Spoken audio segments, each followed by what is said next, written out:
Bihar state 2025 परीक्षा के लिए आपका आर्ट ऑफ टीचिंग मतलब शिक्षक कला एवं दक्षता का ये प्रैक्टिस सेट 2 है। इसके पहले मैं बात करूँ आपसे तो मैंने एक सेट जो आपका न्यू सेट है वो मैंने पब्लिश कर दिया है। यहाँ पे बात करूँ मैंने पिछले साल करीब यहाँ पर 20 प्लस PYQ क्वेश्चन का आपका सीरीज करवाया है। ठीक है, तो जो आपके परीक्षा के लिए काफ़ी इंपॉर्टेंट है। अगर आपने वो सीरीज नहीं देखा है तो एक बार जरूर देखेंगे। ये जो वीडियो है ये आपके लेटेस्ट पैटर्न पर सारा क्वेश्चन आधारित है। इसके पहले मैंने एक वीडियो जो 2025 का सीरीज है वो भी ऑलरेडी अपलोड कर दिया है, तो उसको भी आप एक बार जरूर देख लीजिएगा।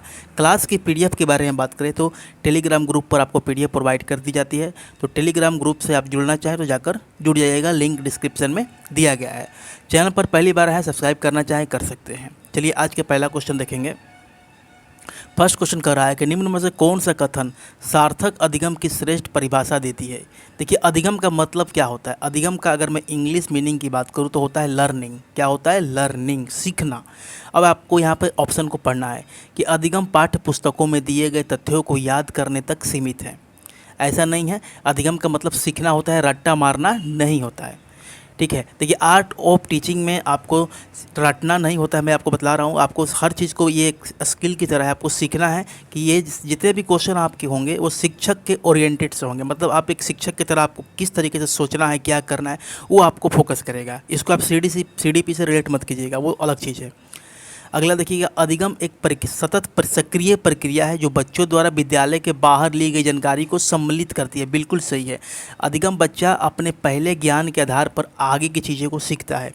वो पहले से जो भी चीज़ें सीख कर रखा रहता है, जैसे जो भी चीज़ें उसके माइंड में रहती है उसी के हेल्प से वो आगे की चीज़ों को सीखता है। तो यहाँ पर ऑप्शन बी करेक्ट आंसर हो जाएगा। आगे का ऑप्शन भी देख लेते हैं। अधिगम को केवल, कभी भी आपको इस तरीके का नेगेटिव वर्ड मिला तो यहाँ पर थोड़ा सा ध्यान से पढ़ेंगे। केवल पेपर पेंसिल आधारित मानकीकृत परीक्षाओं के द्वारा ही मापा, ऐसा बिल्कुल नहीं है, बिल्कुल गलत है। अधिगम प्रक्रिया में विद्यार्थियों को शिक्षक द्वारा जानकारी मिलनी चाहिए। केवल, अगर देखिए जानकारी तो मिलनी ही चाहिए, सही है, लेकिन अगर ये केवल लगाकर ये गलत कर दिया है तो इसकी वजह से यह स्टेटमेंट भी गलत हो गया है। आपका answer option number B correct हो जाएगा। अधिगम एक सतत प्रक्रिया है जो बच्चों द्वारा विद्यालय के बाहर ली गई जानकारी को सम्मिलित करती है। आगे क्वेश्चन देखेंगे। समस्या समाधान के संदर्भ में किसी समस्या को एक ही तरीके से प्रस्तुत करने पर अटक जाना क्या कहलाता है। देखिए इसका ऑप्शन देखेंगे। प्रक्रियात्मक स्थिरता, अनुक्रिया समुच्चय, अनुरूपक चिंतन, साधन लक्ष्य विश्लेषण। इसका आंसर हो जाएगा अनुक्रिया समुच्चय। ऑप्शन बी इसका करेक्ट आंसर हो जाएगा। देखिए अनुक्रिया समुच्चय होता क्या है। ये एक ऐसी प्रक्रिया है जब बच्चा कभी भी समस्या के सलूशन ढूंढने की कोशिश कर रहा है तो बीच में अटक जाता है, तो वो जो प्रक्रिया होती है उसे अनुक्रिया समुच्चय प्रक्रिया कहती है। ये तब आती है जो भी बच्चा जो समाधान करता है, अच्छा समाधान करने के बजाय वो नियम लगाने लगता है, अपने ज्ञान पर अधिक डिपेंड हो जाता है। मतलब वो समाधान नहीं, वो अपने से खुद का रूल क्रिएट करने लग जाता है। ठीक है, तो जिसके वजह से वो अटक जाता है। आगे के क्वेश्चन देखेंगे। समस्या समाधान की वह प्रणाली जिसमें लक्ष्य से आरंभ करके पीछे की तरफ चलकर हल तक पहुंच जाता है वो क्या कहलाता है।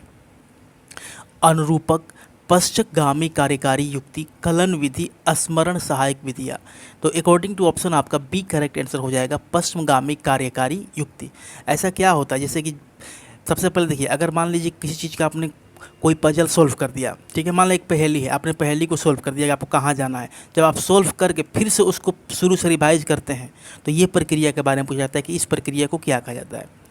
ये काफ़ी हेल्पफुल रहती है। जब भी आप समस्या समाधान करते हैं तो उस एक बार उसको एनालाइज कर लेते हैं तो उस चीज़ को आप कन्फर्म हो जाते हैं कि हाँ इसका सही सॉल्यूशन है या नहीं है। तो इसका एक नाम है जिसका नाम होता है पश्चगामी कार्यकारी युक्ति। ओके, आगे क्वेश्चन देखेंगे। सर्वश्रेष्ठ शिक्षक के एक अनिवार्य गुण है। सर्वश्रेष्ठ शिक्षक का कौन सा अनिवार्य गुण होता है। पढ़ाने में सच्ची रुचि होनी चाहिए। देखिए ये ऑप्शन के अकॉर्डिंग आपका ये आंसर हो सकता है। ठीक है, अगर मान लीजिए इसके जगह पर कोई और अच्छा आपको कोई पॉइंट मिल गया तो वो हो जाएगा, लेकिन अकॉर्डिंग टू ऑप्शन मजबूत विषय ज्ञान, भाषा परवाह, अच्छी प्रस्तुति, सारे तो रिक्वायर्ड हैं, लेकिन जो मैंडेटरी है, जो होना ही चाहिए वो है आपका पढ़ाने में सच्ची रुचि होनी चाहिए। मान लेते हैं आपको विषय पे बहुत ज़्यादा कमांड है, बहुत स्ट्रॉन्ग है आपकी कोई सब्जेक्ट, लेकिन आपको पढ़ाने का मन ही नहीं है, तो क्या आप पढ़ाएंगे? भाषा भी आपकी समझाने की, भाषा पढ़ाने का जो पढ़ाने का तरीका है काफ़ी अच्छा है, सरल भाषा में आप समझाते हैं, आपकी भाषा स्किल बहुत अच्छी है, प्रस्तुत करते भी बहुत अच्छे ढंग से, लेकिन आपका मन ही नहीं है, आपको इंटरेस्ट ही नहीं है। अगर किसी भी चीज़ में आपका इंटरेस्ट नहीं है तो वहाँ पर आप कोई भी कार्य करें वो सक्सेस नहीं होगा। तो अकॉर्डिंग टू ऑप्शन बी यहाँ पे करेक्ट आंसर हो जाएगा। पढ़ाने में सच्ची रुचि का होना अनिवार्य है। एक सफल शिक्षक हो सकता है यदि वो, देखिए ऑप्शन पढ़ेंगे ध्यान से, छात्रों को बेहतर नागरिक बनने में मदद करे। ध्यान दीजिएगा, ये काफ़ी कन्फ्यूजन वाले होते हैं क्योंकि सारे स्टेटमेंट आपको पॉजिटिव ही लगेंगे, लेकिन आप उसमें से जो बेस्ट होता है वो आपको फोकस करना होता है। ये तो सही कर रहा है कि बेहतर नागरिक बनाने में मदद करना चाहिए, छात्रों को विषय वस्तु प्रदान ये भी करता है, छात्रों को परीक्षा उत्तीर्ण करने के लिए तैयार करता है ये भी करता है, विषय वस्तु को सुव्यवस्थित तरीके से प्रस्तुत करता है। तो देखिए टीचर का मेन वर्क क्या होता है, किसी भी सब्जेक्ट को अच्छे तरीके से प्रस्तुत करना। तो ऑप्शन डी यहाँ पे करेक्ट आंसर होगा। ठीक है, तो आप लोग सोचेंगे कि ये भी तो बेहतर नागरिक बनाने में मदद, ये सारे वर्क्स बिल्कुल सही है, लेकिन उसका जो मेन वर्क, जो प्राइमरी फोकस होना चाहिए वो वही होना चाहिए कि जो भी विषय वस्तु है वो जो सुव्यवस्थित सिस्टमेटिक तरीके से उसको प्रस्तुत करे, डेमोन्स्ट्रेट करे, बच्चे के सामने रखे। ऑनलाइन कक्षाओं की अवधि में एक ईवीएस शिक्षिका दृष्टिबाधित विद्यार्थियों को कैसे शिक्षण करेगी? तो यहाँ पर ऑप्शन आपका पहला है आवाज़ में संदेश साझा करके, बिल्कुल सही है। ढेर सारी मौखिक व्याख्या का उपयोग करके, यह भी सही है। सहपाठी के द्वारा व्याख्या, हाँ ये रिपीटेशन, मतलब उसके आसपास के लोग भी रिपीट करेंगे, ये भी सही है। ठोस अनुभवों का उपयोग, ये बिल्कुल गलत है, कोई भी ठोस अनुभव आप दृष्टिबाधी के सामने नहीं कर सकते हैं।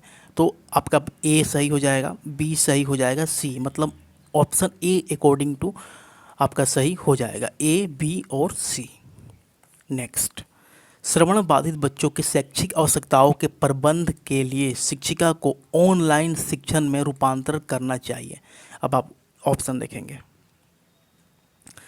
पहला ऑप्शन कर रहा है कि ऑनलाइन कक्षा के दौरान विशेष शिक्षक की सहायता लेकर, बिल्कुल सही है। ऑनलाइन कक्षा के दौरान आपको विशेष जो कोई भी ये विशेष टीचर, जो स्पेशल टीचर, ये इस तरीके के विकलांग लोगों के लिए जो भी किसी प्रकार की प्रॉब्लम होती है, डिजेबिलिटी स्टूडेंट के लिए ही हायर किए जाते हैं। तो यहाँ पर पहला तो ऑप्शन बिल्कुल सही हो जाएगा। दूसरा कह रहा है केवल उनके लिए ऑफलाइन कक्षा का प्रबंध करें, किनके लिए? हाँ ऑनलाइन की यहाँ पर बात हो रही है, देखिए यहाँ पर ऑनलाइन की बात हो रही है, लेकिन ये आपकी दृष्टि श्रवण बाधित के लिए, श्रवण बाधित के लिए, तो उनके लिए ऑफलाइन कक्षा का प्रबंधन करना चाहिए। यहाँ पर केवल पॉजिटिव सेंस दे रहा है क्योंकि ये श्रवण बाधित बच्चों के बारे में बात हो रही है। उपशीर्षकों और साथ साथ अनुशीर्षकों को अपने वीडियो और पीपीटी से जोड़ना है, ये भी सही है। अधिक दृश्यों का उपयोग करना है, श्रवण बाधित है तो वो हर चीज़ों को ज़्यादा से ज़्यादा देखकर समझेंगे, तो उनके लिए अधिक जो दिखने वाली चीज़ें होती हैं उसको आपको उसमें ऐड करना चाहिए। तो मतलब चारों सही हैं। ठीक है, यहाँ पर देखिए गलती क्या होगी, आपको लगेगा केवल दिया, तो ये केवल पर आपको थोड़ा सा ध्यान देना है। ये केवल स्पेशली जो श्रवण बाधित बच्चे हैं उनके लिए किया गया है, क्योंकि उनके लिए ऑफलाइन कक्षा जो है प्लस पॉइंट होगा, उनके लिए ये फ़ायदेमंद ही होगा। ऑप्शन सी यहाँ पे करेक्ट आंसर हो जाएगा, सभी है ABCD। नेक्स्ट क्वेश्चन देखेंगे, एक अध्यापक ने कक्षा में हमारे देश के उत्सवों पर विचार विमर्श किया। विभिन्न संस्कृतियों के बावजूद कुछ उत्सव आम हैं और पूरे देश में मनाए जाते हैं, कौन सी संकल्पना का भी कक्षा में विचार करने की कोशिश कर रहा है? यहाँ पर क्वेश्चन थोड़ा सा ऊपर हो गया है, मैं पढ़ दे रहा हूँ। हमारे जीवन में उद्देश्यों के मूल, विभिन्न संस्कृतियों में एकता, उत्सवों में कोई सांस्कृतिक या प्रादेशिक अवरोध नहीं होता है, उत्सव हमें शांति और आनंद होते हैं।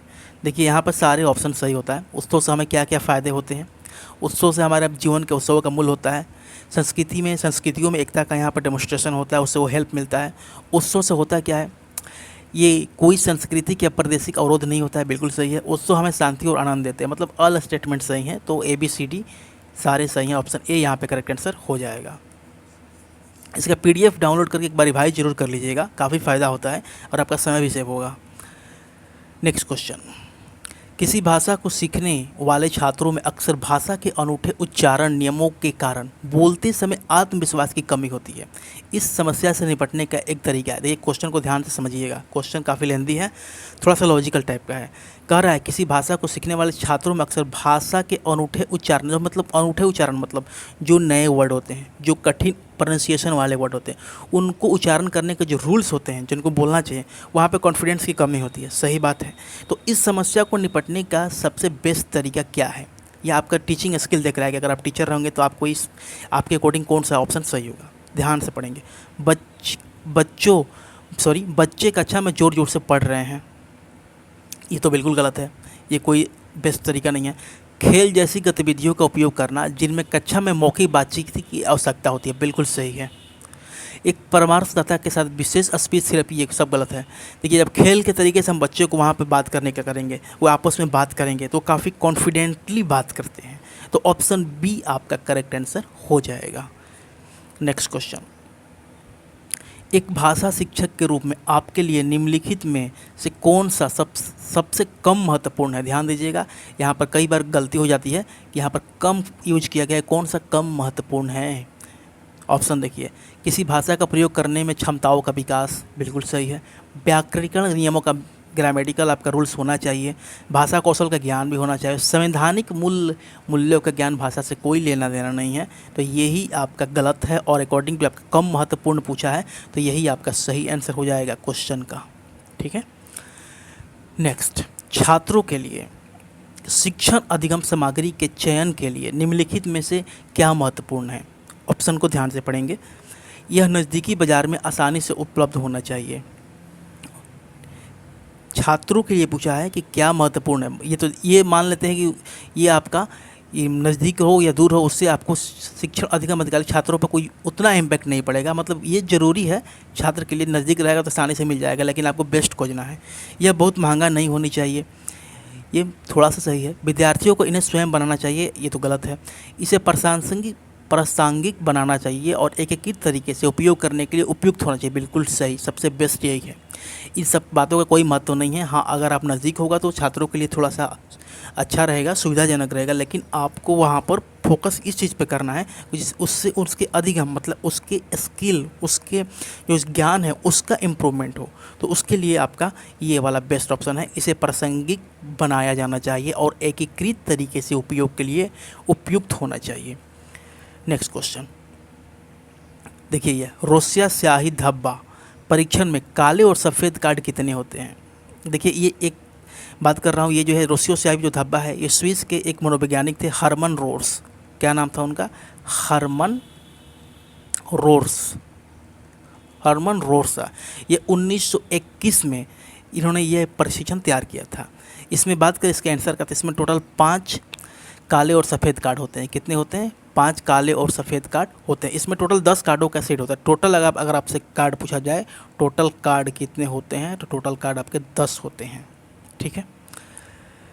निम्नलिखित में से कौन सी विधि अधिगम के लिए आकलन हेतु उपयुक्त है? अधिगम का आकलन मतलब एनालिसिस, उसके बारे में समझना। निम्नलिखित में कौन सी विधि? चलिए, सिर्फ साल के अंत में परीक्षाएं, बिल्कुल नहीं। अधिगम मतलब बच्चा ने कितना सीखा, उसमें कितना इंक्रीजमेंट हुई है उसके स्किल में, ज्ञान में। मानकीकृत परीक्षण, ये भी गलत है। केवल प्रतिश्रवण पर आधारित प्रश्नरी, बिल्कुल नहीं। ऐसा स्मरण मतलब मेमोरी बेस्ड क्वेश्चन पे बिल्कुल नहीं है। बच्चों में संप्रत्य प्रगति का नियमित प्रलेखीकरण, ये सही है। ऑप्शन बी यहाँ पर करेक्ट आंसर हो जाएगा। मूल्यांकन का उद्देश्य क्या है?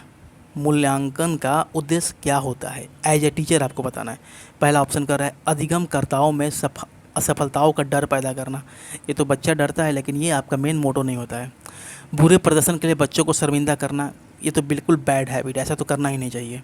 अधिगमकर्ताओं के प्रदर्शन की एक दूसरे से तुलना, कभी भी प्रदर्शन को आपको कंपेयर नहीं करना चाहिए। अधिगमकर्ताओं को सीखने की प्रक्रिया में मदद करने के तरीकों खोजना, बिल्कुल सही, करेक्ट आंसर हो जाएगा अकॉर्डिंग टू ऑप्शन। ठीक है, इसका कोई फिक्स आंसर नहीं होता है, आपको सबसे बेस्ट ऑप्शन चुनना होता है। ध्यान दीजिएगा, रटिएगा मत, समझिएगा। निम्न में से कौन सा घटक सामाजिक संस्कृति घटकों की श्रेणी में आता है जो उस विकास को प्रभावित करता है?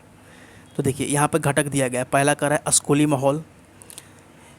तंत्रिका, ये तंत्रिका से क्या मतलब है? बच्चों के यहाँ पर सामाजिक सांस्कृतिक घटक पूछ रहा है जो विकास को प्रभावित करता है। विकास को प्रभावित करने वाला सामाजिक सांस्कृतिक घटक के बारे में बात हो। तंत्रिका विकास से कोई मतलब नहीं, जैविक प्रक्रिया, अनुवांशिक, ये सारी चीज़ अलग है। सामाजिक संस्कृति, स्कूली माहौल, ये एक सामाजिक सांस्कृतिक घटक है जो बच्चों के विकास को प्रभावित करता है। तंत्रिका से क्या मतलब है, उसके शरीर में तंत्रिका संबंधित विकार है, जैविक प्रवृत्तियाँ है, अनुवांशिक प्रॉब्लम है, वो अलग चीज़ें होती हैं।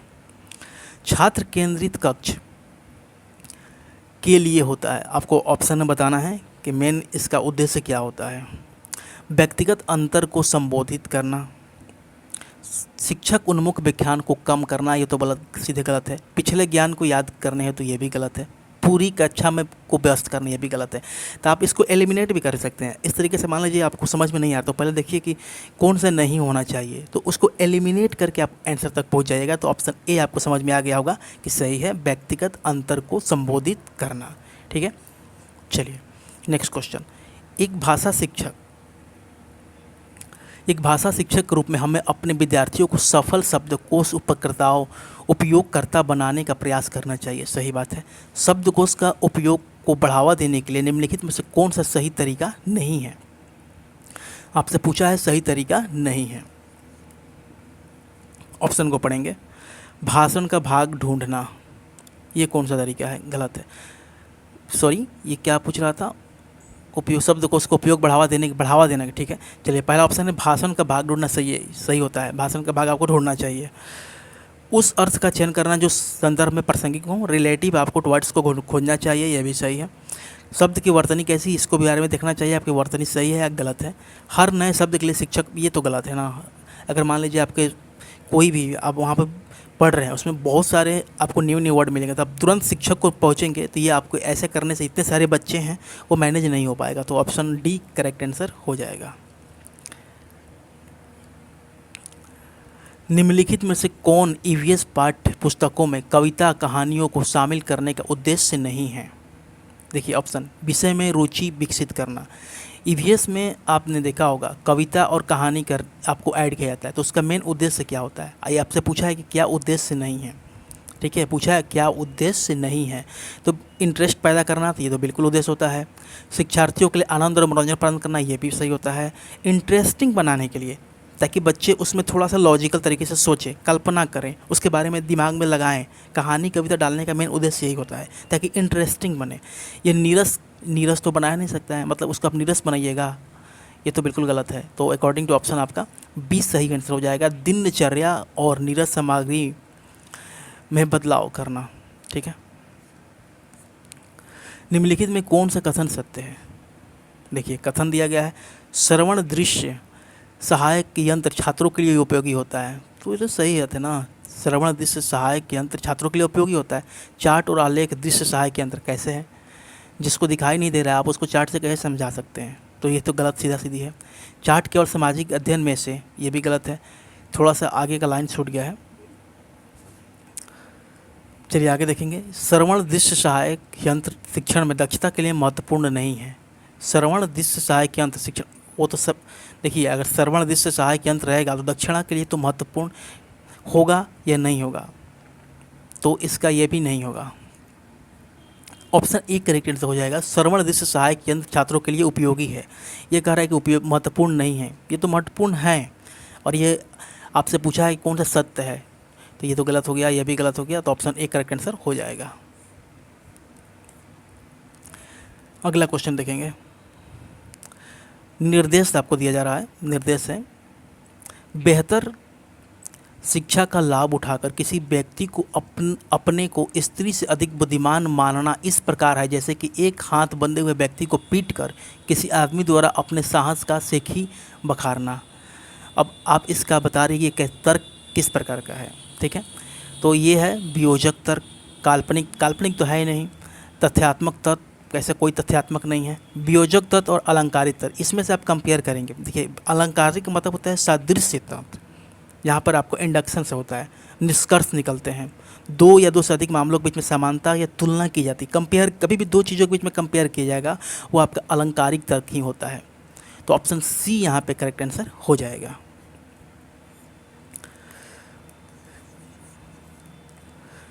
नेक्स्ट क्वेश्चन, निम्नलिखित में से कौन सा सुशासन के उपकरण है? देखिए पहला कह रहा है सामाजिक अंकेक्षण, बिल्कुल सही है। शक्तियों का पृथक्करण, ये भी सही है। नागरिक का चार्टर, नागरिक का चार्टर से सुशासन में कोई लेना देना नहीं है। सूचना का अधिकार, ये भी सही है। तो मतलब अकॉर्डिंग टू ऑप्शन आप देखेंगे तो 1, 2 और 4, तो सी करेक्ट आंसर हो जाएगा। NMICT का मतलब क्या है? सूचना और संचार प्रौद्योगिकी के माध्यम से शिक्षा पर राष्ट्रीय मिशन के लिए खड़ा है। यह भारत सरकार का मानव संसाधन कुशलता का उपयोग करने का एक पहल है। तो इसका जो बात करें तो ICT के माध्यम से शिक्षा पर राष्ट्रीय मिशन, ये करेक्ट आंसर हो जाएगा। खुशी तब होती है जब आप क्या सोचते हैं और क्या कहते हैं और आप जो करते हैं वो सामंजस्य होता है। किसके द्वारा कहा गया, ये आपके स्टेटमेंट बतलाना है। कि ये बात करूँ, ये आपका जनरल अवेयरनेस का पोर्शन हो सकता है, लेकिन इसमें जो लॉजिकल ये वाला जो थिंकिंग दिया गया है वो बेस्ट है, तो इसलिए आपको इसमें आर्ट ऑफ टीचिंग में शामिल कर सकते हैं। ये जो कथन है किसके द्वारा दिया गया है, तो अल्टीमेटली तो जनरल का ही क्वेश्चन होगा, समान अध्ययन का। इसका मैं बात करूँ, ये जो कथन है महात्मा गांधी का है। शिक्षार्थी केंद्रित शिक्षण का अर्थ है, इसका अर्थ क्या होता है? शिक्षार्थी निष्क्रिय ग्रहणकर्ता माना जाता, ऐसा बिल्कुल नहीं है। शिक्षार्थी निष्क्रिय कैसे हो सकते हैं? ये तो सीधे ही आपका गलत हो गया। शिक्षार्थी सीखने में धीमे हैं और शिक्षक पाठ्यक्रम पूर्ण करने का दबाव, ये तो भी गलत है। शिक्षार्थियों को ज्ञान को सृजित करने का अवसर दिया जाता है, बिल्कुल सही है। शिक्षक सीखने की प्रक्रिया में पथ प्रदर्शन करता है, बिल्कुल सही है। ठीक है, इसका ऑप्शन 4 जो है कट गया है, लेकिन यहाँ पर ऑप्शन सी आपका करेक्ट आंसर हो जाएगा। शिक्षार्थियों को ज्ञान को सृजित करने का अवसर दिया जाता है और शिक्षक सीखने की प्रक्रिया में पथ प्रदर्शक होता है। शिक्षार्थी केंद्रित शिक्षण का यही बेस्ट मीनिंग होता है। ठीक है, चलिए आगे देखेंगे। एक प्रभावी शिक्षक की महत्वपूर्ण विशेषताएं निम्नलिखित में से कौन सी है? आपको ऑप्शन दिया गया। पहला कह रहा है विषय का ज्ञान, विषय का ज्ञान बिल्कुल सही है। विषय का तो ज्ञान होना ही चाहिए, अपने सब्जेक्ट पे कमांड तो होना ही चाहिए आपको। प्रभावी मौखिक संचार, प्रभावी मौखिक, ऐसे देखा जाए तो ये भी सही है। ठीक है, प्रभावशाली व्यक्तित्व से कोई मतलब नहीं है, महत्वपूर्ण विशेषता पूछा जा रहा है। छात्रों में सम्मान प्राप्त करने की क्षमता, छात्रों में आपको सम्मान, ये इम्पोर्टेंट नहीं है। अगर कोई टीचर सोचेगा कि मैं बच्चों के बीच में रिस्पेक्ट पाने के पर्पज़ से वहाँ पे जाऊँगा, तो वो गलत है। उसका मेन मोटो क्या है? बच्चे को ज्ञान देना। तो उसके लिए क्या ज़रूरी होता है? विषय का ज्ञान हो, प्रभाविक मौखिक संचार कौशल, मतलब वो बोलने में उसको काफ़ी अच्छा स्किल हो। तो 1, 2 आपका करेक्ट आंसर हो जाएगा। बी करेक्ट आंसर मान सकते हैं आप, इसका मान नहीं सकते हैं, करेक्ट होगा ही होगा। ऑप्शन बी आपका 1 और 2। आगे क्वेश्चन देखेंगे। शिक्षण के दौरान जब एक शिक्षक प्रक्रिया का उपयोग करता है तो निम्न में से किस प्रकार का प्रभुत्व होगा? ऑप्शन देखिए, प्रत्यक्ष प्रदर्शन, ऐसा बिल्कुल नहीं होगा। उच्च क्रम के प्रश्न, ये भी हो सकते हैं। आगे क्या कर रहा है?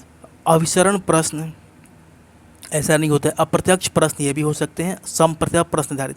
देखिए ये जो क्वेश्चन है ये थोड़ा थ्योरी बेस्ड है, ऑप्शन डी इसका करेक्ट आंसर हो जाएगा। ठीक है, इसके बाद में अगर मैं डिटेल में बात करूं तो एक ही चीज़ को एक्सप्लेन करना पड़ेगा। जैसे बात करूं उच्च क्रम के प्रश्न क्या होते हैं, इससे बच्चों के बीच में क्या होता है, बच्चों को सोचने के लिए जो उनके पास ज्ञान होता है उस ज्ञान से एक्स्ट्रा क्वेश्चन, मतलब उससे थोड़ा सा टफ क्वेश्चन आप वहाँ पर बच्चों के बारे में रखते हैं ताकि बच्चे इस चीज़ों को सोचें।